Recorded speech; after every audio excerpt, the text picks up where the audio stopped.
தமிழகமே தலை நிமிரும் காலம் வந்தாச்சே. என் மண் என் மக்கள் ஒரு புரட்சி நடைபயணம் நீ துணிவுடன் நடந்திடவா.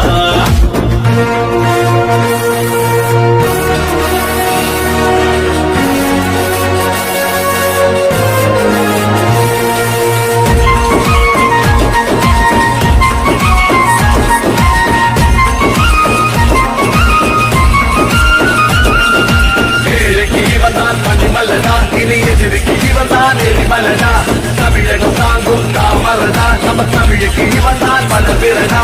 கூட்டம் இனிமேல் ஓடுமே நல்ல உள்ளவே நாட்டை ஆடுமே. பொய் வேஷம் போட்ட கூட்டமே அந்த வேஷத்தை கலைக்கும் நேரமே. அடமோடி இனம் பயின்றவன் தான் அண்ணாமலைதானே. புறப்பட்டுட்ட